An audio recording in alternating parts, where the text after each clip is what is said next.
ওয়ালাইকুম রহমতুল্লাহি বরকাতুহু আলহামদুলিল্লাহ ওয়াসসালাতু ওয়াসসালামু আলা মান লা নাবিয়্যা বা'দাহু আউযু বিল্লাহি মিনাশ শাইতানির রাজিম বিসমিল্লাহির রহমানির রহিম ইউসিল্লু বিহি কাসীরা ওয়া ইয়াহদি বিহি কাসীরা ওয়া মা ইউসিল্লু বিহি ইল্লাল ফাসিকিন। আজকের বক্তব্যের বিষয় হলো কোরআন এবং হাদিসের শব্দের মাঝে মানুষ উলটপালট করে ফেলেছে সে সম্পর্কে আমি এখানে কয়েকটি রূপ উপস্থাপন করব যে মানুষ যে উলটপালট করেছে। কোরআন হাদিসের মাঝে যে মানুষ আগুন ধরে দিয়েছে, যা দাদা করে যা চলতেছে, ইচ্ছা করলে আপনি খাঁটি সরিষার তেল পাবেন, হয়তো টাকা বেশি লাগতে পারে, কিন্তু ইচ্ছা করলে আপনি খাঁটি ধর্ম পাবেন। বিষয়টা এরকম নয়। সহিহ বুখারী শরীফ প্রথম খণ্ড হাদিস নাম্বার হচ্ছে 1196। আন আবি হুরায়রা রাদিয়াল্লাহু আনহু আনিন নবী সাল্লাল্লাহু আলাইহি ওয়াসাল্লাম কালা মা বাইনা বাইতি মিম্বার রাউসাতুম মিন রিয়াজিল জান্নাতি মিম্বার আলা হাউস।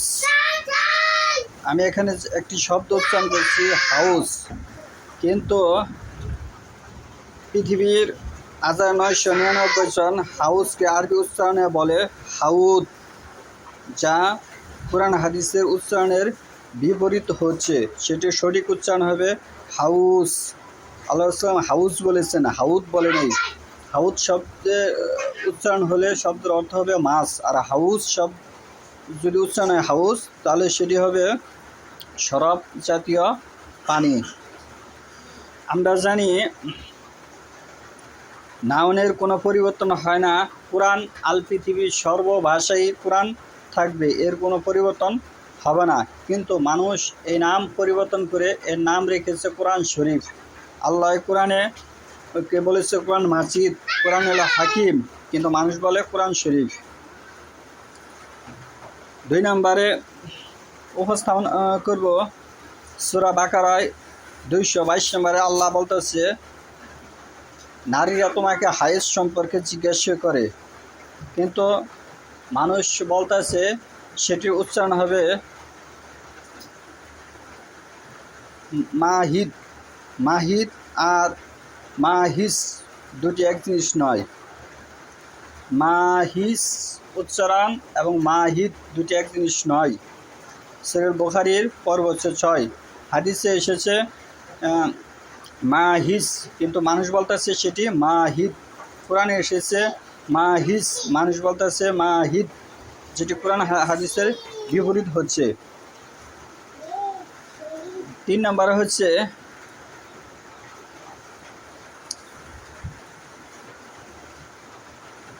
ফরদ, সঠিক উচ্চারণ হবে ফরস। মুসলিম শরীফ 2029 নম্বর হাদিস।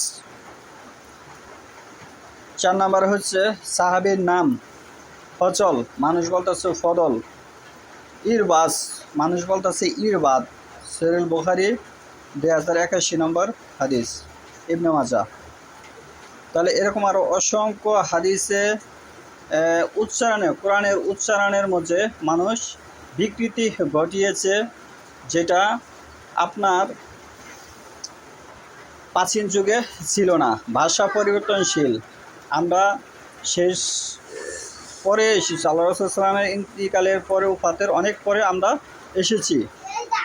তাহলে আমরা আমাদের ভাষা আর আজ থেকে 200-100 বছর আগে বাংলা ভাষা এক নয়। এটি ভাষাবিদ যে সেই কথাটি বুঝবে। মাওলানা আশরাফ আলী থানভী রচিত কারি হিফজুর রহমান দাওবন জামালুল কোরআন, সে বলেছে সাদের পরে হরফ সেটি জ, সেটি জ হবে, দোয়াত হবে না, বদলে হরফ একটি, তার নাম হচ্ছে বা। কেউ যদি যুক্তি দিয়ে বলে যেটি মাঝামাঝি উচ্চারণ করতে হবে, সে ভুল বলতেছে, সে ধর্মকে ফাঁকি দিতেছে, জনগণকে ফাঁকি দিতেছে। এবং আমি যে আয়াতটা অতি প্রথমে তেলাওয়াত করেছিলাম সূরা বাকারা, আয়াত নম্বর 26 আল্লাহ বলতেছে এই কোরআন দ্বারা অধিক মানুষ ক্ষতিগ্রস্ত হবে, আবার অনেক মানুষ এই কোরআন দ্বারা হেদায়েত পাবে।